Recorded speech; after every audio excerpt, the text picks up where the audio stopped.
بسم الله الحمد لله والصلاة والسلام على رسول الله صلى الله عليه وسلم. اما بعد، و علیکم السلام و رحمت الله و برکاته. بله، سوالی گرامی، چگونه که در اینجا سوال کردید یا طلب نصیحت کردید برای زنها، برای خواهرانی که حجاب شرعی را رعایت نمی کنند، یعنی حجاب نمی کنند، لباس تنگ در بر می کنند. البته جزاکم الله خیرا اولا برای این سوال مهم، برای این مطلب مهم. نباید فراموش کرد هر کس این صدا و این نصیحت را میشنود، بالخصوص هر خواهر این صدا را میشنود، نباید فراموش کرد که الله سبحانه و تعالی شما زنها را امر کرده است به حجاب کردن و سر و صورت و سینه های خود را ستر کردن، پنهان کردن. حجاب چیز؟ معنای حجاب یا که ستر، این حمایه است، حمایه و حفاظه زن می باشد، عفت زن. فما الله سبحانه و تعالی شما را امر کرده است که عفت خویش را حمایه بکنید، حفاظه بکنید. چگونه که الله سبحانه و تعالی امر میکند بالای شما، بر شما، در سوره احزاب است. بله، الله میفرماید یا ایها النبی قل لازواجک و بناتک و نساء المؤمنین یدنین علیهن من جلابیبهن ذلك ادنی ان یعرفن فلا یؤذین و کان الله غفورا رحیما. الله سبحانه و تعالی در این آیه مبارکه صراحتا خطاب میکند، امر میکند بر شما ای زنها، ای خواهران. یا ایها النبی، الله میفرماید ای پیامبر، ای محمد صلی الله علیه و سلم، قول، بگو. الله سبحانه و تعالی امر میکند به پیامبر ما و شما محمد صلی الله علیه و سلم، تا اینکه پیامبر صلی الله علیه و سلم برای ما و شما امر بکند برای زنها. قل لازواجک، بگو برای همسرانت، و بناتک، و برای دخترانت، و نساء المؤمنین، و برای زنهای مؤمنه، برای زنهای مؤمنه عرب و عجم، کسی که دعوای مسلمانی میکند، برای آنها بگو که یدنین علیهن من جلابیبهن، با این چادرهای خود سر و صورت خیش را بپوشانند، سر و صورت و سینه های خود را بپوشانند. چرا ای الله؟ حکمت در چی است؟ چرا الله سبحانه و تعالی امر میکند شما را؟ ذلك ادنى ان يعرفن، این برای شما خیر است، برای شما این برای عفت شما، برای مصلحه شما الله سبحانه و تعالی شما را امر کرده است. نزدیکتر است برای شما که شما شناخته شوید ای زنها که شما زنهای عفیفه هستید.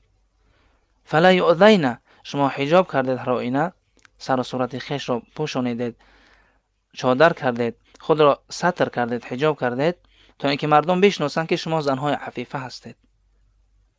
شما زنهای عفیفه، زنهای صالحه، زنهای پاکدامن هستید.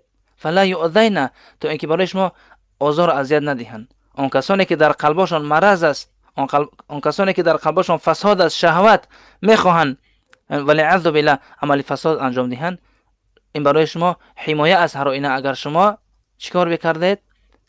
ستر کردید. اگر شما با چادرهای خیش سر و صورت و سینه های خود را پوشانیدید، پنهان کردید،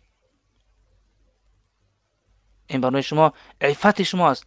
الله سبحانه و تعالی برای مصلحت شما، برای نجات شما، برای عفت شما امر میکند. و عفت شما خواهران، عفت شما زنها، عفت ما مردان است.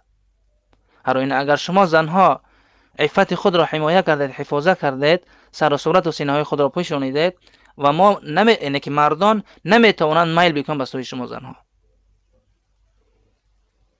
و کان الله غفور الرحیم، الله سبحانه و تعالی غفور الرحیم است. و از این خاطر این امر الله است. و بعض اهل علم این آیه مبارکه را آیه حجاب نامیده‌اند.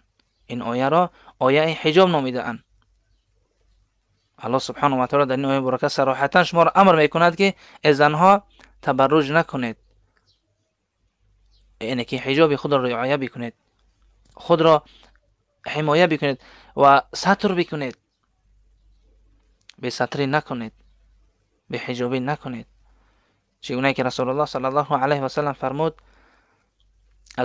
المرأة عورة المرأة عورة فإذا خرجت استشرفها الشیطان.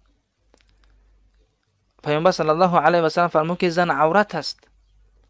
زن عورت است. چرا پیامبر صلی الله علیه و سلم زن را عورت گفت؟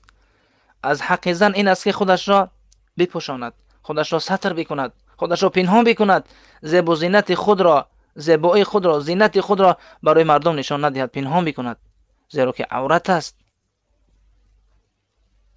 فاذا خرجت، پس هر آینه خارج شد، از خانه اش بیرون شد، استشرفها الشیطان، شیطان او را زینت میدهد. هر آینه اگر زن از خانه بیرون شد بدون ضوابط شرعی، یعنی که بدون از خانه بیرون می شود، آن شرط های حجابی که در او وجود ندارد، خودش را زیب و زینت می دهد، از خانه بیرون می شود، شیطان این زن را برای مردم در چشمان مردم زینت می دهد، زیبا می کند. و از این خاطر از الله بترسید، ای زنها، ای خواهران، از الله بترسید. الله سبحانه و تعالی شما را امر کرده است به حجاب کردن. پیامبر صلی الله علیه و سلم شما را عورت گفته است. از حق شما زنها این است که نفسهای خود را، عفت خود را حفاظت بکنید.